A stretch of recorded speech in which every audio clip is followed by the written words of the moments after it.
Hello, friends. Greetings from Namaste Village, Ajijic, Mexico. There is more to say about how I've recovered from A Course in Miracles, which is a video I made yesterday. And after 10 minutes, I turned it off and then said, Woo, there was more. So there is more. Uh, there is more. So basically, for those of you who haven't seen yesterday's video, A Course in Miracles was really prominent in my life for a decade or two. And then I started to hear my inner voice, and fantastic things began to happen. And it started to just tell me that I was complete with that ideology, that belief system, which is a belief system to replace the ego's belief system, but still is a belief system nonetheless. So that's yesterday's message. Today's message is going a little deeper into where I've gone since I blessed and released A Course in Miracles. How do I begin? Okay, so as you know, if you've opened the book, the word forgiveness is a very prominent word in A Course in Miracles. And I've struggled with that word. I've had philosophical debates about what it means, and I've misused it. And very now I just see it as the process of relaxing. So if I have a belief or a thought that is causing me pain, suffering, tension, and that pain could be anger, projecting guilt, could be anger towards myself, then that is a thought that I just need to relax. Some people see it as I need to release it so I can forgive. I need to take it out with the trash. That's not a correct thought. That's my ego's thought. Therefore, I must turn it over to the Holy Spirit. All of the language that I used to use has simplified to just basically understanding that what I'm after is a deeper and deeper sense of relaxation. Not just in my mind, but in my nervous system, in my body, where the truth is told.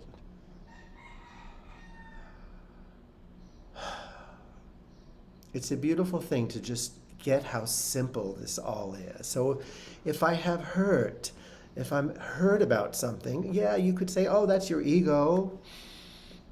But that hurt needs my love. It needs attention. It needs soothing so that it can relax. And if I can't relax my hurt, chances are I'm going to be righteously angry. And then my work is to hear that and love that and validate it and allow it to be heard so it can relax into hurt, which is what anger tries to cover up. And then hurt, sadness, grief, disappointment. If I can hear that with loving ears, loving heart, allowing, then that relaxes. And something else. And you just keep relaxing, like peeling away the layers of the onion, and you get to love by relaxing at every level. All right, so that's where I've come to. That's my forgiveness process now. It's simple. It's pretty fun to go that simple. Now, I'm going to read you a little bit about how I feel about the word forgiveness, the concept forgiveness, how it's taught in A Course in Miracles, and how it's not truly helpful for me or most of my clients that come to me who don't speak the Course in Miracles to try to get forgiveness to happen. So I wrote this article. I called it affectionately, Fucking Forgiveness. And if you are bothered with that, then forgive me. I work with many clients who can't seem to forgive themselves or someone else. They are not students of A Course in Miracles. So I am aspiring to reach them in a version of the universal curriculum that they can relate to. Please forgive the crudeness of the following and read on, because there is a point in here somewhere that might be helpful. I teach my clients to fuck forgiveness. I can say this because I am an LFF, and that is a licensed forgiveness fucker. I have a plaque on my wall. I can hear some of you questioning, but Master Scott, how does thou fuck forgiveness? Also, how can I fuck forgiveness when I can't seem to get to first base with it?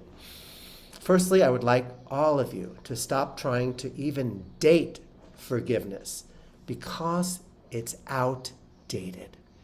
In fact, I would suggest you give up on it completely.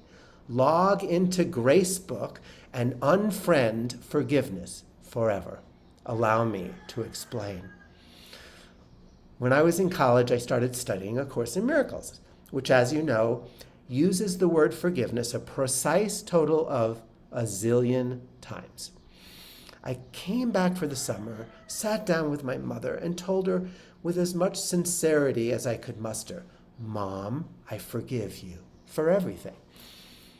Well, she got angry, accusing me of faking a forgiveness-gasm, and uttered some of her most famous words in our Brooklyn household. "How dare you!" I went limping back to A Course in Miracles with my spiritual tail between my legs, wondering what went wrong. Have you ever heard the words emotional bypass? Emotional bypass, spiritual bypass? My mother, who was both an atheist and an empath, could smell my spiritual bullshit a mile away. As a coach, I've worked with no fewer than a zillion clients that had trouble trying to forgive, as if forgiveness was something they should do and would do if they tried hard enough. But forgiveness is not a verb.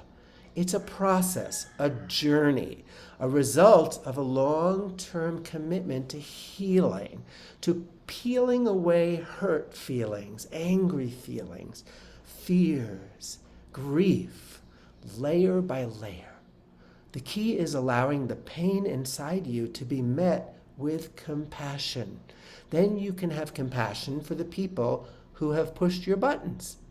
Here is an extremely helpful thing to understand about us humans. Everyone on earth is here on a healing journey, and many are not aware of it. In fact, most are overwhelmed by what is being presented to them for healing, especially at this time in our intense collective celestial speed up. And to make matters more interesting, most folks have zero tools or support for the healing journey they are on. And to top it all off, we all have learned to cover up our overwhelm with masks. How are you? Fine. And you? Oh, just fine. Most of us know now that FINE is an acronym for fucked, insecure, neurotic, and eager to exit this conversation. So, what is true forgiveness? Since forgiveness is a term so widely misused and misunderstood in our culture, when working with people other than course students, I prefer to unfriend the word entirely and replace it with the words compassion, having a compassionate understanding. When you've done enough healing work around feeling angry, hurt, abandoned, betrayed, rejected, persecuted, abused, or traumatized by someone's behavior, you gradually develop a compassionate understanding for the simple fact that the other person had no bandwidth for you at the time. And that is because they were busy being overwhelmed by their own healing journey. It's not because there's something wrong with them, and it's certainly not because there's anything wrong with you. Their plate was full, bending in the middle, and maybe neither of you knew it at the time. by accepting that. It doesn't mean that you have to interact with them, take them out to lunch, or tell them that you forgive them. But maybe you can stop dressing them up in fancy psychological diagnoses. Words like ego-driven, narcissist, obsessive-compulsive, or a major asshole. Perhaps you can see them as both a divine child of God and a fellow stumbling human being doing their best with what is on their plate. Having no hard feelings is a sign you have done your healing work, transforming your hard feelings into lighter ones. Here's a handy word tool that can take you throughout your day, possibly saving you some time and money with a life coach like me or on a therapist's couch. The words are this: everyone I meet today is currently overwhelmed by their healing journey, no matter how fine they appear. Now, to get back to my mother, many years later, when I actually had forgiven her, she was visiting and she saw a flyer I had on my refrigerator for a workshop I was leading that I called Healing the Sick, Raising the Dead, and Forgiving Your Mother. We both had a good laugh. Now that we have fucked forgiveness together, would you like to cuddle?